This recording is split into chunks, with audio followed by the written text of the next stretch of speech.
Our last but not least of our conic sections, we have hyperbolas.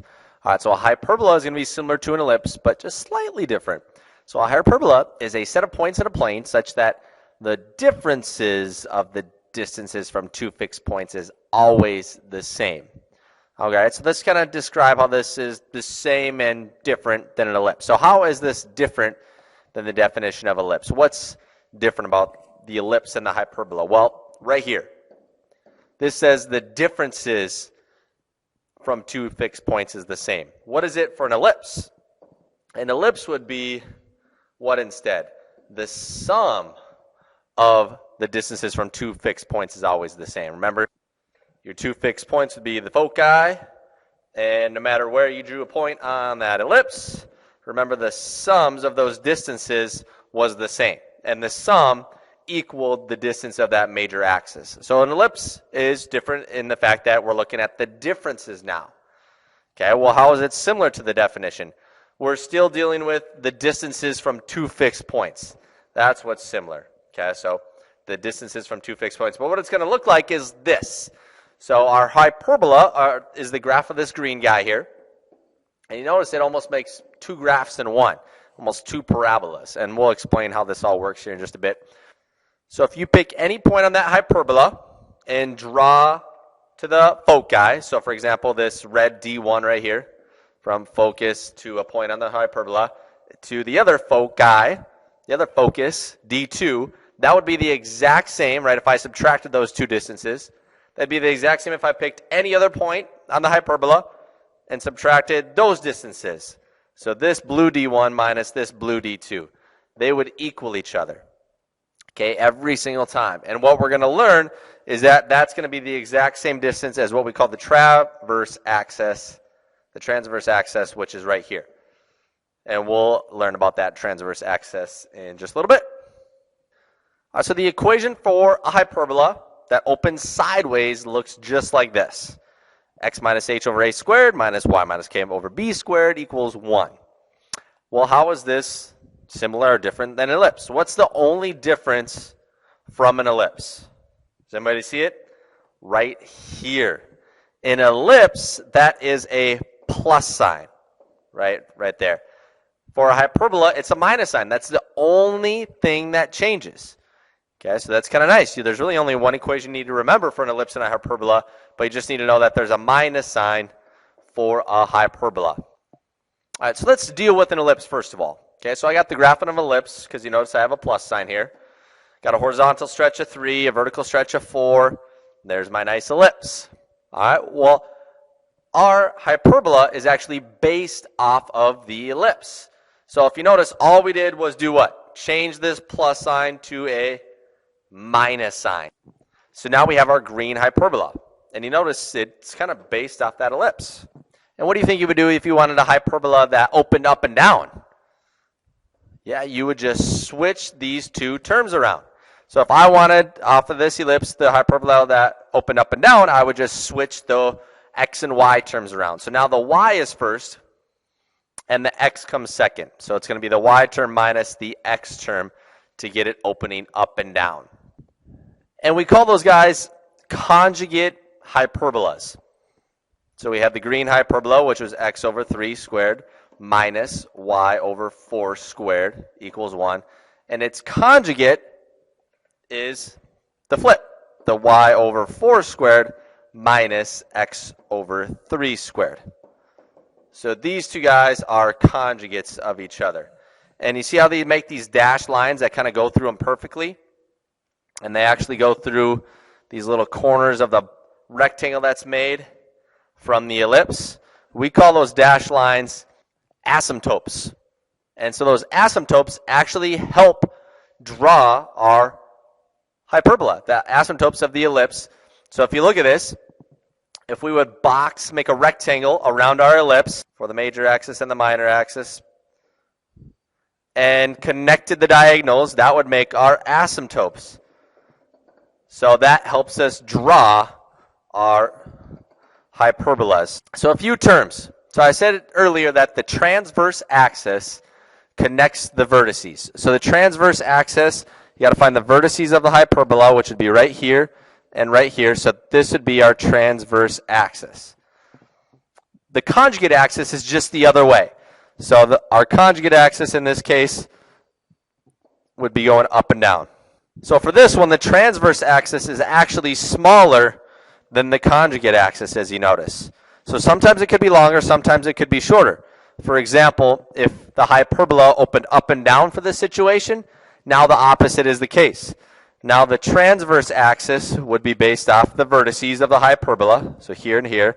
So that's why the transverse axis is 8. And the conjugate axis would be the other way, which would be right there, which is 6. And a nice thing to realize is the slope of the asymptotes as well. So if I take a look at these asymptotes, we should notice that from corner to the center here, it's going up 4 and right 3. And with the other one, it's going opposite, so down 4 and right 3. So 4/3 and negative 4/3. So how do I notice how that relates to our stretches on our ellipse? Well, remember, what is the slope again? It's rise over run, and rise deals with the distance between my y's, and the run the distance between my x's. And the stretch is really your rise. So that's where that 4 comes from, the stretch, 4 and negative 4. And then the run is really the stretch of your x's, which is 3. And then you just have to consider both cases. So the slopes are always the positive and the negative of the vertical stretch over the horizontal stretch, right? Kind of the rise over the run. So it's almost right in our equation there. And you're always going to have 2 slopes because we'll have 2 asymptotes for our hyperbolas here. Well, the foci of the hyperbola are always cupped inside the branches, just like it is for a parabola. And they'll be connected on that line that cuts through the vertices, just like it is for a parabola as well. So here's a vertex, here's a vertex, that line that goes through. The foci are always on that line. And what we want to realize here is if you look at from the center of the ellipse to the diagonal of the asymptote to the diagonal of this rectangle here. So if I think about it, here was my horizontal stretch, A, right? And that was 3. Here was my vertical stretch of B, which was 4. If I look at this diagonal piece, or the hypotenuse of this right triangle, I could take 3 squared plus 4 squared to equal c squared, which in this case is a Pythagorean triple. So I know it's 3, 4, 5. So I know this is 5. And if I actually move this piece down to be right on the line that goes to the vertice and the focus, it would match up, this diagonal part right here would match up right to where the focus is at. So what I should notice is that this C is really the same distance from the center of the ellipse to the focus. And C is kind of that focal length. Just don't confuse it with the focal length for a parabola, because the parabola, that's that F. That's from focus to vertice. That's the F right there. So we're not concerned with that distance. We're concerned from the center of the ellipse all the way out to the focus. So for example, in this situation, to find the distance from the center to a focus, we take a squared plus b squared equals c squared. So just like in ellipse, it's just the opposite. Remember, for an ellipse, to find out where the focus was at, we would take a squared minus b squared equals c squared. For a hyperbola, we're going to add them, so just the opposite. So just remember, hyperbolas are basically the opposite of ellipses. So we take 3 squared plus 4 squared to equal c squared, and c would end up being 5 and negative 5. So I'm going to go 5 units positively from the center of my ellipse. 1, 2, 3, 4, 5. And 5 units negatively. 1, 2, 3, 4, 5. So there we go. So the foci would be at 5, 0 and negative 5, 0. What about for this hyperbola? Well, it's based off the same ellipse. So the horizontal stretch is 3 here, and the vertical stretch is 4, just like before. So it should still be 5. And as I shift that over, it should end up at, what, 0, 5 and 0, negative 5. And I could write out my whole equation for this, but hopefully we realize that. The equation for this guy would just be the flipped version, right? Y over 4 squared minus x over 3 squared equals 1. So a squared plus b squared equals c squared. And so our c in that case is 5 again. Okay, and I stated this once, but the transverse axis is always the same length as the difference of the focal radii. So for example, remember, like in this case, the transverse axis here is from vertice to vertice, so this would be 8.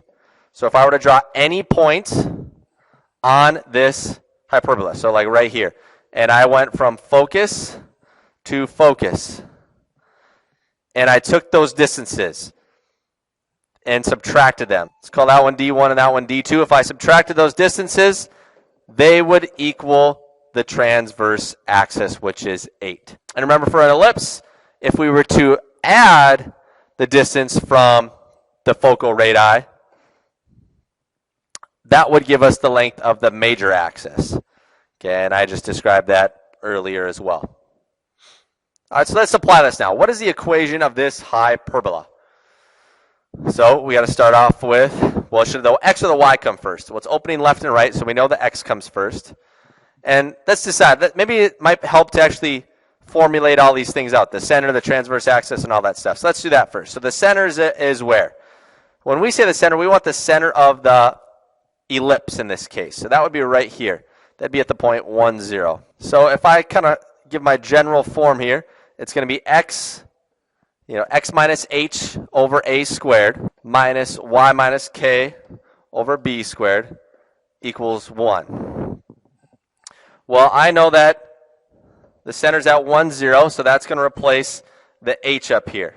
And the y minus k, I know the k is 0. So that's going to be y minus 0. So we just have y.